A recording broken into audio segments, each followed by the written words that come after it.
cède la parole à Frédéric Landau. Merci beaucoup. Enfin, je dis merci beaucoup, c'est pas que formel. Je voudrais vous remercier de cette très belle invitation. Pour tout vous dire, moi j'ai plus l'habitude des séminaires dans les placards à balais de l'école des hautes études que dans des lieux pareils. Donc là, vraiment, on se sent très bien accueilli. Alors, je voulais vous dire aussi le léger flottement qui ne m'a pas quitté depuis que vous m'avez fait cette très belle invitation. Alors, en fait, je devrais presque dire depuis que vous m'avez fait ces très belles invitations, parce qu'en fait, il y avait deux propositions sur la table. Alors, il y a une première proposition qui disait ah, si vous veniez nous parler de votre petite tambouille spinoziste avec André, vous avez travaillé sur la monnaie, bon, ça nous intéresserait. Et puis il y en avait une deuxième juste derrière qui était ah, mais ça serait bien également, parce qu'on sait que vous travaillez sur la crise financière, ça serait bien que vous nous en disiez un mot au passage. Et alors, je dois vous dire que faire les deux ensemble, ça me paraissait pas très simple. Et je me disais, ça va être le grand écart, sauf si on trouve une très belle solution de continuité. Et en fait, elle m'est apparue, c'est que c'est André qui va faire la solution de continuité. Donc c'est pour ça d'ailleurs que je commence. Je vais parler de choses un peu abstraites, qui n'ont pas grand-chose à voir prima facie avec la crise financière, mais en posant quelques concepts sur la valeur, et puis André va prolonger, et lui, il va vous faire glisser tout ça du côté de la finance. Donc, ceci pour vous dire que si jamais votre envie était au départ que la discussion tourne autour de la crise financière, je veux dire, si vous voulez qu'on parle du plan Geithner ou de la nationalisation des banques à venir, surtout lâchez-vous bien, hein, ça me fait plaisir. Je veux dire, il n'y aura pas de problème. Hein, donc, André et moi, on sort chacun de travaux sur la question, donc là, c'est parfait.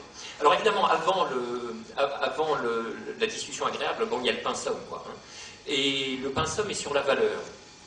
Alors, évidemment, ça ne vient pas non plus tout à fait comme un cheveu sur la soupe, cette affaire, parce que vous comprenez bien, dans cette histoire de crise financière, la valeur, on ne parle que de ça. Il y a des dévalorisations partout, il y a des chiffres fantastiques. Bon, donc il faut d'abord se poser la question de savoir ce que c'est que la valeur, comment ça se forme, etc. Ça peut être utile.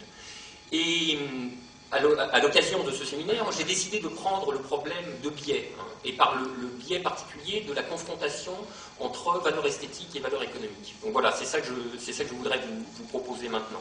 Et alors, en cette matière, ce qui est vraiment très bien, c'est que la conjoncture de l'art contemporain est tout à fait merveilleuse, quoi, hein, sur le rapprochement de valeur esthétique, valeur économique, et elle nous sert même un cas, sans mauvais jeu de mots, j'allais dire c'est un cas en or, mais c'est le cas Damien Hirst. Bon, alors, c'est pas très fin, hein, je reconnais, je vais au plus facile, mais enfin, je pense. Bon, vous allez vous apercevoir rapidement que je ne suis pas un spécialiste de théorie esthétique, hein, donc je prends les grosses choses qui me passent sous la main. Mais le cas Hirst est quand même très intéressant parce que il porte à leur comble des tendances qui travaillent le champ de l'art depuis longtemps. Alors, ces tendances sont bien connues, c'est celle à la marchandisation intense de l'art contemporain, dont on dit qu'il est de moins en moins art pour l'art, et de plus en plus art pour le marché, etc. etc. Et plus précisément, me semble-t-il, le cas Hirst porte à son point critique cette tension de l'artistique et du marchand, c'est-à-dire de l'esthétique et de l'économique. Et ce faisant, il suggère de revisiter deux catégories qu'on pense intégralement économiques, et qui ne le sont peut-être pas tant que ça, deux catégories où précisément se logent et se concentrent toutes ces tensions que je viens d'indiquer. Ce sont les catégories d'intérêt et de valeur. Et donc, vous avez compris, c'est surtout de valeur que je vais parler maintenant. Et je voudrais en parler en mobilisant les armes conceptuelles de la philosophie de Spinoza. Alors, évidemment, il faudrait répondre à la question préjudicielle, pourquoi Spinoza, pas un autre, etc. Ça fera rentrer dans des questions pas seulement théoriques, mais aussi biographiques, qui ne sont pas très intéressantes en première approche. Le point important, c'est que dans cette philosophie, il y a une théorie de la valeur. Voilà. Et on la trouve pour l'essentiel ramassée dans le Scoli d'Éthique 3.9, qui dit ceci, je cite. « Nous ne nous efforçons pas vers tel qu'objet, nous ne le voulons, ne le poursuivons, ni ne le désirons pas parce que nous jugeons qu'il est un bien, mais au contraire, nous ne jugeons qu'il est un bien que parce que nous nous efforçons vers lui, parce que nous le voulons, le poursuivons et le désirons. » Alors, qu'opère ce Scoli? Eh bien, il opère le renversement radical du lien entre désir et valeur tel qu'on l'établit spontanément.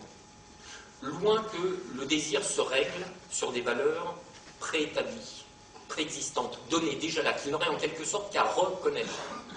Tout au contraire, ce sont les investissements du désir qui sont instituteurs de la valeur. Alors là, on ne peut pas avoir critique plus radicale des théories substantialistes de la valeur. Critique au terme de laquelle il ne faut pas chercher le principe de la valeur dans les caractéristiques intrinsèques de l'objet, ni dans ses propriétés substantielles. La chose n'a aucune valeur en soi. La valeur lui advient toujours du dehors. Par conséquent, il n'y a pas de valeur objective. Il n'y a pas de valeur, il n'y a que des processus de valorisation. Alors la question subsidiaire est évidemment celle-ci, comment opèrent ces processus de valorisation? Et là, la réponse spinoziste est très nette, par les affects. Et c'est bien ce que dit Éthique 4.8. Je cite, « La connaissance du bien et du mal n'est rien d'autre qu'un affect de joie ou de tristesse en tant que nous en sommes conscients. En d'autres termes, il n'y a aucune idée objective du bien et du mal, ces idées sont formées d'après nos expériences et les affects qui en résultent, nos expériences, c'est-à-dire, pour parler comme Spinoza, les affections de notre corps, telles qu'elles induisent nécessairement des affects. » Alors, comme toujours, à sa façon bien à lui, Deleuze redit la chose. Le mal est le point de vue d'un mode. Alors, dans le lexique spinoziste, un mode, c'est une chose, c'est un étant, une chose quelconque. Le mal est le point de vue d'un mode sur une mauvaise rencontre. Et c'est bien ce que confirme Éthique 4.8 démonstration. En tant que nous percevons qu'un objet quelconque nous affecte de joie ou de tristesse, nous l'appelons bon ou mauvais. Et donc voilà, l'affect est l'opérateur de la valorisation. Alors, deux commentaires immédiats. D'abord, il ne faut pas s'y tromper. Le concept d'affect, dont je dis que chez Spinoza il est l'opérateur de la valeur, est tout sauf un concept psychologique. C'est tout sauf l'instrument d'une réduction psychologiste en laquelle dégénérerait spontanément le spinozisme. L'affect chez Spinoza reçoit en fait une définition tout à fait contre-intuitive quand on aborde le terme avec tous les présupposés psychologistes dont il a été chargé depuis.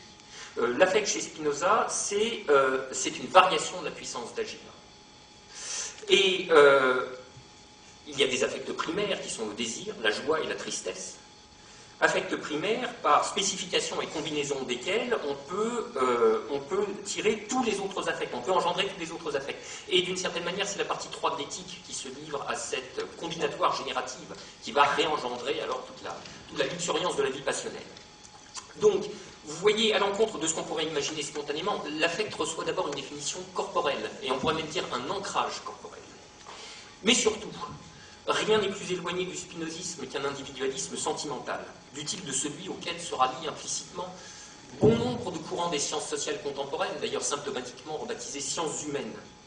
Non, le spinozisme est un anti-humanisme théorique. Alors je reprends exprès l'appellation dont on a fait un épouvantail intellectuel. Bon, c'est un anti-humanisme théorique qui nie absolument toute souveraineté d'un cogito, toute autonomie du sujet, tout libre arbitre délibératif, bref, tout commandement souverain de l'esprit sur le corps. Et alors, si vous vouliez vous faire une idée de la position du spinozisme en cette matière, vous ne trouveriez sans doute pas mieux que le Scoli d'éthique 2.35, qui est une espèce de concentré explosif et qui dit ceci. Les hommes se trompent quand ils se croient libres, opinion qui consiste en cela seul qu'ils sont conscients de leurs actions et ignorants des causes qui les déterminent. Alors, deuxième chose, il est bien évident que le cadre théorique spinoziste offre tous les moyens de passer des affects individuels aux affects collectifs. Et Spinoza veut parler de politique, il consacre 2 traités à la chose, ça ne doit sûrement pas être un hasard. Or, sous le point de vue spinoziste, la politique est d'abord un monde d'affects collectifs. En portant le concept du niveau individuel au niveau collectif, on passe donc d'une théorie de la valorisation élémentaire à une théorie de la valorisation sociale, c'est-à-dire à une théorie de la valeur socialement établie, de la valeur socialement reconnue. Par exemple, le traité théologico-politique consacre de longs chapitres à la superstition, envisagée comme phénomène social, c'est-à-dire à la façon dont les hommes, collectivement, valorisent des phénomènes qu'ils font signe, les infavorables, les autres adverses, etc. Mais le point important est le suivant, c'est que tout ce qu'on converge sur ces valorisations, c'est la marque de l'existence d'un affect commun, espoir ou crainte, peu importe. Et dans un affect commun, dit Spinoza, c'est la puissance de la multitude qui se manifeste. Alors qu'est-ce que c'est que cette affaire, la puissance de la multitude? Et d'abord, qu'est-ce que c'est que la puissance? La puissance, chez Spinoza, c'est le pouvoir d'affecter. La puissance, c'est le pouvoir d'une chose de produire des effets sur une ou plusieurs autres choses. Alors, les hommes se rencontrent et ils s'affectent mutuellement, ils s'entraffectent, c'est notoire. Ils s'entraffectent joyeusement ou tristement, ce qui les détermine à s'aimer ou à se haïr, c'est selon. Et ils s'entraffectent bilatéralement, mais également sur une base collective. Et c'est là qu'arrive la puissance de la multitude, parce que, si vous voulez, intuitivement, par une sorte d'argument d'échelle, seule la multitude possède le pouvoir d'affecter la multitude entière. C'est-à-dire dispose du pouvoir de produire un affect de portée si vaste qu'il est éprouvé par la multitude elle-même. Donc, l'affect commun vient de la multitude, d'où il est formé, pour y retourner, où il va l'affecter, de sorte qu'il n'y a dans le monde social et historique que les auto-affections de la multitude. Et ça pourrait être d'ailleurs une façon de redéfinir les sciences sociales. Enfin, je vais plus en rabattre un peu, pardon. Ça pourrait être une façon de définir ce que pourrait être des sciences sociales ou une science sociale spinoziste. Ce qui n'est pas tout à fait pareil. Une science sociale spinoziste, ce pourrait être une science des auto-affections du corps social. Voilà. Alors, l'affect commun est donc le produit d'une certaine composition d'affects individuels. Une composition qui les homogénéise, qui les intensifie, et qui va leur donner la portée d'une formation affective macroscopique. Alors inutile de le dire, l'affect commun, c'est la ressource de toute politique, lato sensu, puisque c'est le principe même, c'est le constituant même de toute valorisation et de toute adhésion. Du coup, deux choses.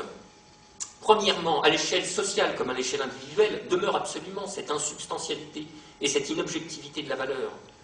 De même que la valeur est le produit d'une axiogénie fondamentalement affective, de même la valeur sociale est le produit d'une axiogénie affective collective. De sorte que derrière l'effet de valeur, il n'y a rien d'autre que les auto-affections de la multitude et l'investissement de certains objets par des affects communs qui les valorisent en bien ou en mal, en beau ou en laid, en juste ou en injuste, etc. etc. Deuxièmement, il n'y a jamais un affect commun au singulier, car la politique, c'est aussi que la multitude est fractionnée. Elle est fractionnée en affects communs partiels ou régionaux, si vous voulez, éventuellement, et même le plus souvent, antagonistes. Bref, il y a des conflits d'adhésion, il y a des conflits de valorisation. La vraie question à propos d'une certaine chose n'est donc pas tant comment se forme l'affect commun qui l'investit, mais plutôt comment se forment les affects communs partiels, éventuellement antagonistes, c'est-à-dire affirmant, posant, produisant à son sujet des valorisations différentes. Et là aussi, la question qui suit est évidente. Qu'est-ce qui détermine l'issue de ces confrontations et de ces conflits de valorisation? Et là encore, la réponse spinoziste est dans le droit fil de son analytique réaliste de la puissance. Et cette réponse, c'est que les gros bataillons l'emporteront sur les petits. Ou si vous voulez prendre en compte l'effet des variables intensives, que les bataillons les mieux armés l'emporteront sur les autres. Et là, on voit que le spinozisme est à bien des égards, je ne dis pas à tous égards, il est à bien des égards une agonistique générale. Et partant, il est également une agonistique des affects. Une agonistique des affects qui a cette propriété remarquable de se déployer aussi bien au niveau interpsychique qu'intrapsychique. Et c'est bien ce que dit Éthique 4.7. Un affect ne peut être réprimé ni supprimé si ce n'est par un affect contraire et plus fort que l'affect à réprimer. Voilà, ça c'est la proposition centrale de l'agonistique des affects. Alors on a là tous les éléments d'un tableau d'ensemble que je vais récapituler brièvement, dans lequel, premièrement, la valeur n'a rien d'intrinsèque aux choses. Deuxièmement, elle leur advient toujours du dehors. Troisièmement, d'un dehors social, dont la nature est en dernière analyse affective. Quatrièmement, autour de chaque chose, il y a des affrontements de valorisation, par affrontement d'affects communs partiels interposés. Et puis j'ajoute ceci, cinquièmement, c'est que ces affrontements sont médiatisés par des structures, par des milieux institutionnels, c'est-à-dire par des formations d'affects communs préconstituées. Par exemple, le musée, la galerie, puisque j'ai dit que j'allais parler de valeur esthétique, sont par excellence des formes institutionnelles cristallisant des affects communs stabilisés, préformés. Et telle est d'ailleurs la nature même du capital symbolique. Le capital symbolique, c'est le fait d'avoir concentré sur soi un affect commun, qui rend par là constitutif de puissance. Et je le dis par parenthèse, vous voyez à quel point les concepts de la philosophie de Spinoza s'offrent à compléter ou à prolonger les intuitions théoriques de la sociologie de Bourdieu, par exemple. Le détenteur de capital symbolique a été valorisé et par suite, il faudrait dire même plus exactement par transitivité, il devient valorisant à son tour, il peut opérer des valorisations. C'est parce qu'il a été antérieurement reconnu qu'il peut ultérieurement produire des opérations de reconnaissance. Par exemple, si Gagossian peut, par son jugement, par son seul jugement, valoriser une œuvre, c'est parce que sa parole a préalablement été valorisée, et c'est d'avoir été valorisée qui la rend valorisatrice. Donc vous voyez, à l'encontre de la pensée individualiste, qui s'arrête au seuil du mystère ineffable des grands hommes, le spinozisme invite lui à voir qu'un agent n'est socialement puissant que parce qu'il a déjà hérité d'une certaine puissance sociale. En d'autres termes, il a été le réceptacle d'un affect commun, et il dispose par suite d'une certaine capacité à produire d'autres affects communs, ce qui est la définition même de la puissance sociale chez Spinoza. La jouissance de l'affect commun est donc le propre de tous les objets faisant médiation, je veux dire, s'étant intercalés, pour ainsi dire, dans les circulations de la puissance de la multitude, que ces objets soient des institutions, des individus, individus institutionnels, individus faits institutions, etc. Alors il est inutile d'insister sur la ressource stratégique que constituent les affects communs dans les luttes politiques, quelle que soit leur nature. Les luttes de valorisation esthétique dans le champ de l'art contemporain, c'est des luttes politiques. Le nom du jeu, c'est alors la capture. Les gros bataillons, les bataillons les mieux armés, dont je parlais tout à l'heure, ce sont les bataillons qui ont réussi à mettre l'affect commun de leur côté. Et très logiquement, les gens de pouvoir ont développé une métisse et une phronésis de la capture, c'est-à-dire un art tout à fait empirique de se placer dans le courant de la puissance de la multitude, de s'y intercaler, de la faire passer par eux, et pour l'ajouter à leur puissance propre, qui n'est rien sans elle. Alors voilà, vous avez, avec cette esquisse un peu grossière, vous avez le linéament d'une théorie tout à fait générale de la valeur et des luttes de valorisation. Tout à fait générale en quel sens? Au sens où elle est transversale à tous les ordres de valeurs, aussi différents puissent-ils paraître, car c'est ça la chose drôle, vous voyez, on tient généralement valeur économique, valeur morale, valeur esthétique, pour absolument hétérogène. Bon, c'est sûrement un malheureux accident lexical qui fait qu'on ne dispose que d'un mot pour parler de ces trois choses, qui, c'est évident, n'ont rien à voir les unes avec les autres. Pas du tout. L'identité de mots est très heureuse, au contraire. Elle fait signe en direction d'une identité de principe que la perspective spinoziste permet précisément de dégager, à savoir le pouvoir axiogénique des affects.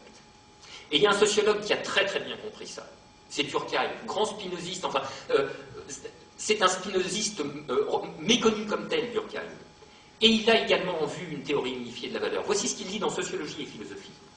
Les phénomènes sociaux, et regardez bien la liste, religion, morale, droit, économie, esthétique, ne sont autre chose que des systèmes de valeurs. Alors pourquoi avoir fait tout ce détour? Parce que j'arrive maintenant, vous voyez, pédigus comme j'en dis, j'arrive à mon objet finalement, c'est un peu lent. Mais pourquoi avoir fait tout ce détour? Eh bien parce que l'entreprise de Damien Hirst me semble être la performation pratique de cette théorie unifiée de la valeur, c'est-à-dire de cette identité de principe de toutes les valeurs. Et en ce sens, intentionnellement ou non, ça c'est une autre question. Cette entreprise de Hirst emporte une charge critique explosive contre les représentations courantes de la valeur économique. Et voici qu'apparaît l'art comme révélateur de l'inobjectivité et de l'insubstantialité de la valeur. Au moment où l'art s'économicise, voilà, ça serait ça ma thèse, au moment où l'art se marchandise à outrance, il devient le plus puissant dissolvant des illusions de la valeur économique. Au moment où la valeur esthétique se rapproche de la valeur économique, elle en détruit les fondements. La valeur esthétique, alors c'est une chose bien admise, c'est affaire de goût, d'opinion, c'est le domaine de l'intersubjectivité, de l'instabilité, des fluctuations incompréhensibles. Là où la valeur économique, elle, est créditée d'être substantiellement fondée et objective. Or, l'économicisation de la valeur artistique procède de l'idée que la valeur esthétique va s'exprimer sous la forme de la valeur économique. Peut-être pas en totalité, mais d'une manière qui, pour être partielle, n'en est pas moins fidèle dans son ordre. Et voici la valeur économique, l'évaluation monétaire, faite index de toutes les valeurs esthétiques. Or, en gros, ce que fait Damien Hirst, c'est que mettant intimement en contact la valeur creuse de l'art et la valeur supposée pleine de l'économie, il fait apparaître en pleine lumière que la valeur supposée pleine est en fait tout à fait creuse. De sorte que par ce rapprochement, le creux, je veux dire la non-substantialité de la valeur esthétique, contamine fatalement la valeur économique. D'où la conclusion contre-intuitive à l'encontre de la déploration courante. Dans le rapprochement de la valeur esthétique et de la valeur économique, celle des deux qui tue l'autre n'est pas du tout celle qu'on croit. Alors ce rapprochement, cette confusion même de la valeur esthétique et de la valeur économique, doit toucher juste si l'on en juge par les levées de boucliers symétriques qu'elle provoque. Parce que alors, de tous les côtés, c'est le tollé. Alors évidemment, c'est dans la théorie plutôt que dans la pratique que la réaction se produit du côté de l'économie. Et elle ne date pas d'aujourd'hui. En 1908, Durkheim fait une conférence devant la Société d'économie politique. Alors je remercierai jamais assez André de m'avoir fait connaître cette conférence, parce que c'est un symptôme absolument magnifique et qui n'a pas pris une ride en un siècle. Il est toujours autant d'actualité. Alors, que dit Durkheim à nos braves économistes? Il leur dit en substance ceci. Voilà, vous pensez que les sciences sociales qui prennent pour objet le droit, la morale, la politique, vous savez, celle-là même qu'on appelait les sciences morales et politiques, avec académie, ad hoc, tout ce que vous voulez. Vous pensez que ces sciences sociales-là ont essentiellement à faire avec des valeurs opinions et avec des valeurs croyances. Et vous avez raison. Mais vous pensez par ailleurs que les valeurs de l'économie, les valeurs monétaires, sont absolument distinctes, car loin d'être faites de jugements et d'opinions, elles sont substantiellement fondées et objectives. Et là, vous avez tort. Les valeurs de l'économie n'échappent pas à l'ordre commun de la valeur. Ce que vous croyez objectivement fondé, du seul fait qu'il prend la forme quantitative des prix monétaires, n'est que l'expression nombrée d'une composition de jugement-opinion et de croyance, c'est-à-dire une composition d'affect collectif. Et voilà atteint directement le grand tabou de l'économie orthodoxe. L'économie est le domaine quantitatif du social. Et par là, elle imagine que ce quantitativisme lui donne tous les titres au statut de science galiléenne. Et, séance tenante, elle se rêve comme la seule vraie science des sciences sociales. La moins molle, peut-être même la plus dure, allez savoir. Puisque elle, au moins, elle est objective. Elle est objective par la grâce de ce substrat quantitatif qui lui a été offert. Et Durkheim renverse d'un coup cette prétention. Alors c'est insupportable, bien sûr. Les rapports économiques, dit-il, n'échappent en rien à l'empire de l'opinion et de la croyance. Ils y sont même entièrement immergés. Alors qu'est-ce qu'une croyance en termes spinozistes? Eh bien c'est une idée affecte. Et je devrais même le redire autrement pour marquer plus fortement encore ce primat des affects. Une croyance en termes spinozistes, c'est un affect investi dans un certain contenu représentationnel, investi dans un certain contenu idéal. Et c'est bien ce que disait Éthique 4.8 que j'ai cité tout à l'heure. Les jugements sont formés au voisinage immédiat de nos affects. Ils sont intégralement dans leur orbite. Alors tout ça est parfaitement insupportable pour la science économique, qui continue tête baissée de nourrir ses dogmes de la valeur substantialiste et de la valeur objective. Et alors sous ce rapport, vous pourriez mettre ensemble les courants, alors que des courants que tout oppose par ailleurs. Vous pourriez mettre ensemble la théorie néoclassique la plus échevelée et le marxisme le plus critique. Et alors là où cette persévérance dans l'entêtement atteint vraiment ses points les plus hauts, c'est en matière de théorie néoclassique de la finance, qui tout entière se construit autour du concept dit de valeur fondamentale. Alors qu'est-ce qu'une bulle?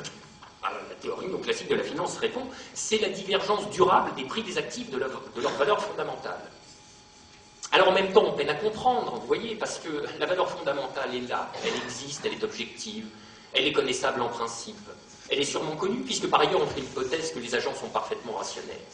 Et pourtant les prix vaguent, ils errent, ils s'écartent, on ne sait pas trop pourquoi d'ailleurs. Je vous assure que les théoriciens néoclassiques doivent faire de ces contorsions pour tenir toutes ces choses ensemble, c'est absolument invraisemblable.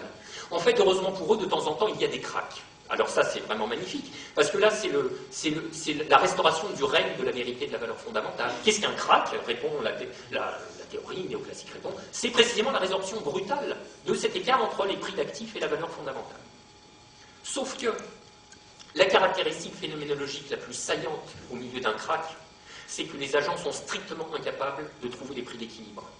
Qu'est-ce que ça vaut? Alors, vous regardez, depuis 2 ans, on y est. Je veux dire, les banques ont des bilans farcis d'actifs avariés dont elles ne savent pas indiquer la valeur. Bon. Qu'est-ce que ça vaut? Je veux dire, normalement, c'est la question princeps pour les praticiens d'économie. Je veux dire, si on ne sait pas répondre à ça, on va se coucher, on fait autre chose. Et oui, mais sauf que la question demeure sans réponse. Et pour cause, c'est que la valeur fondamentale n'existe pas. Alors, à l'inverse, l'approche Spinoza, Durkheim, Keynes, alors ça vous paraît peut-être bizarre, vous voyez cette filiation qui va de Spinoza à Keynes, et pourtant, à mon avis, elle est très réelle. Cette approche dit tout autre chose. Qu'est-ce qu'une bulle? C'est un certain profil de croissance explosive des prix d'actifs en tant qu'il est soutenu par une croyance collective, c'est-à-dire par un jugement affect collectif. Qu'est-ce que la bulle Internet? C'est la croyance collective en le fait que les startups seront des Eldorado de profit. Qu'est-ce que la croyance subprime? C'est la croyance collective en l'absence totale de risque des produits dérivés par titrisation des crédits hypothécaires et propulsés aux 4 coins de l'univers par les mécanismes de la finance structurée. Et qu'est-ce qu'un crack dans ces conditions? Eh bien, c'est le renversement brutal de la croyance collective. Un crack, c'est une bifurcation dans le régime des affects collectifs. Et alors, du côté de l'art, maintenant, eh bien, la réticence à la confusion entre valeur esthétique et valeur économique n'est pas moins grande, mais évidemment pour de toute autre raison. Alors là, je vais m'appuyer sur un texte récemment publié par une artiste qui s'appelle Aude de Quiros et qui annonce, prophétise même, je cite, l'effondrement du financial art. Alors c'est un texte presque parfait pour mettre en évidence tout ce dont je viens de parler, mais j'en ai peur selon une mise en évidence tout à fait inintentionnelle. Je pense que mon interprétation est radicalement étrangère aux propos de l'auteur. Et je le dis d'emblée, je vais faire de ce texte une lecture symptomale et documentaire. Alors, voici quelques citations. New York a fait de l'art contemporain un financial art. New York est considérée comme la capitale de l'art depuis presque 4 décennies. New York n'est pas une capitale de l'art au sens où nous l'entendons en Europe, un lieu de culture, d'échange intellectuel et artistique à caractère universel, où l'argent et la cote ne sont pas la finalité. Donc c'est très drôle parce que vous commencez à lire ce texte et il vous paraît qu'il appartient entièrement au registre de la parfaite positivité, et en fait très vite vous apercevez du contraire. Il est complètement dans le registre de la normativité et de la performativité, car on a là tous les éléments d'une lutte de valorisation. New York a fait de l'art contemporain un financial art, c'est la position d'une différence de valeur par qualification distinctive. New York est considéré comme la capitale de l'art, c'est la dénonciation d'une idée reçue, c'est-à-dire la qualification d'une valeur comme fausse valeur. New York n'est pas une capitale de l'art au sens où nous l'entendons en Europe, c'est l'assertion de la fausse valeur par comparaison avec la vraie. La vraie, c'est nous en Europe. Et donc, vous voyez, ce texte, qui pourrait être pris pour une analyse, est tout entier une prise de parti, c'est-à-dire un mouvement stratégique à l'intérieur d'un champ de lutte où il a vocation à produire un certain effet. Alors ça ne veut pas dire que le texte n'ait aucune portée analytique, parce que très logiquement, les insiders ne peuvent pas ne pas avoir une connaissance d'insiders de leur milieu. Elle est souvent pertinente. Aude de Queiroz dit des choses assez lucides, même si elles sont de mieux en mieux connues sur le champ de l'art. Et ces choses qu'elle dit, c'est l'analyse de la structure institutionnelle captatrice et productrice des affects communs, c'est-à-dire opératrice des valorisations, mais des fausses valorisations. New York a fait de l'art contemporain un financial art dont la valeur s'élabore grâce à un jeu de collectionneurs, tout à la fois membres des conseils d'administration, des musées et des fondations, propriétaires de supports médiatiques, de maisons de vente et de galeries. Vous voyez, derrière les valeurs, derrière les fausses valeurs, Aude de Queiroz dévoile les réseaux de valorisation. Et le signe pour Aude de Queiroz que les fausses valeurs sont fausses, c'est ça. C'est qu'on peut faire l'analyse de leur mécanisme de production. Et ça les ternit irréversiblement. Ces affirmations du Champienne visent à protéger l'art contemporain, produit financier et médiatique, ne reposant sur aucun critère vérifiable et compréhensible. Bon, elle n'a pas dit objectif, hein, mais c'est de justesse. Vous voyez, les critères vérifiables et compréhensibles, on fait presque de l'épistémologie, là. Hein. Fruit d'un délit d'initié. Or, poursuit-elle, les critères d'évaluation existent. On peut distinguer désormais des artistes libres, créant des œuvres dont la valeur se vérifie avec le temps, et des artistes ou services de réseau fabriquant les cotes en 2 ans. New York n'est pas le lieu privilégié d'une activité mystérieuse et désintéressée qui se nomme création. Alors, toute la position d'Aude de Queiroz est de refus de l'insubstantialité de la valeur, de refus de son caractère absolument extrinsèque. Et alors, ce qui est très drôle, c'est que cette insubstantialité, qu'elle sait très bien voir, hein, en dévoilant la présence des arrière-plans sociaux, les réseaux, dont elle fait un motif de disqualification des valeurs comme fausses valeurs. Elle se refuse à la voir dans tous les autres cas et affirme l'existence des vrais critères, vérifiables, des bonnes distinctions intrinsèques, etc., etc. Ce qui met sa position, me semble-t-il, dans un singulier porte-à-faux, puisque les valeurs sont fausses, dit-elle, quand on peut apercevoir les mécanismes sociaux de leur production, mais comment pourrait-il y avoir des valeurs sans mécanisme de production de la valeur? Y aurait-il des surgissements de la valeur par génération spontanée? Et comment ces mécanismes de production pourraient-ils ne pas être sociaux? Eh bien, cette contradiction s'exprime de manière presque parfaite dans une phrase qui, me semble-t-il, résume à elle seule tout son propos. Ce qui compte dans le financial art n'est pas la valeur intrinsèque, mais la solidité du réseau qui garantit le produit. Si le réseau souffre, la valeur s'effondre. Eh bien, enlevez la référence à la valeur intrinsèque, et moi, je ne peux qu'être d'accord avec cette proposition, que je réexprimerai cependant de la manière suivante. Comme il n'y a rien derrière la valeur qu'un affect commun, si la structure sociale de l'affect commun s'effondre, alors la valeur s'effondre du même coup. Et oui, je veux dire, si le support tombe, la chose supportée tombe avec. Voilà. Donc l'erreur, c'était de croire que la chose, en l'espèce la valeur, pouvait tenir en l'air d'elle-même, tout seule, par ses propres moyens. Et ce qui, me semble-t-il, abuse ici Aude de Queiroz, c'est que la structure sociale de l'affect commun a un caractère institutionnel très marqué, c'est presque épais, il faut dire les choses. Hein. Il se donne comme l'appareil d'un projet politique de valorisation très très visible. On pourrait presque parler d'entreprise concertée. Mais ceci est une caractéristique seconde. On peut la trouver tout à fait désagréable, et pour tout vous dire, ça n'est pas loin d'être mon cas. Mais pour si désagréable qu'elle soit, elle demeure seconde néanmoins, analytiquement. Dans tous les cas, aussi bien les cas qu'on aime que ceux qu'on n'aime pas, il n'y a rien d'autre derrière la valeur que les affects communs et leur structure sociale. Aussi, formellement parlant, les motifs par lesquels Aude de Queiroz pense ruiner la position de ses adversaires sont les mêmes qui ruinent la sienne propre. Alors, de quoi ce texte est-il le document? Et je vais finir là-dessus. Il est le document d'une bataille. Il est le document d'un choc de valorisation antagoniste qui rappelle que derrière les valeurs, il n'y a jamais autre chose, en dernière analyse, que des luttes d'affects communs et la victoire d'un affect commun majoritaire, avec ses mécanismes de formation. Alors, il n'est pas impossible qu'à la fin des fins, Aude de Queiroz ait raison, entre guillemets, mais pas pour les raisons qu'elle croit. Je veux dire, ça ne sera pas par l'effet de la parousie triomphale de la vraie valeur. Ça sera tout simplement parce que, sans le savoir, elle a rejoint les plus gros bataillons, ou les bataillons les mieux armés. Alors cette réalité un peu désenchantée, il faut le dire, de la valeur, peut cependant échapper au registre légèrement déprimant de l'analyse et faire l'objet, et ça c'est beaucoup plus intéressant, d'une reprise proprement artistique, à l'occasion de quoi elle livre des aperçus et des paradoxes tout à fait stimulants. La proposition de Damien Hirst, quoi qu'on pense du personnage et de son entreprise, en fait partie. Mais alors, évidemment, travaillant sur la monnaie avec André depuis quelque temps, je ne pouvais pas ne pas être sensible à cette autre proposition, qui est déjà ancienne, soit un billet dessiné par Warhol, c'est pas moi qui l'ai fait. Sa valeur faciale est de 10 $. Question, quelle est sa valeur effective? Eh bien, tout l'intérêt de cette proposition, vous voyez bien, c'est d'organiser en elle-même, et non par le jeu de commentaires extrinsèques, c'est d'organiser en son sein la mise en conflit de principes de valorisation antagonistes. Quoique formellement identiques, je le redis, puisque derrière toute valorisation, il faut toujours chercher l'affect commun, c'est-à-dire la potentia multitudinis.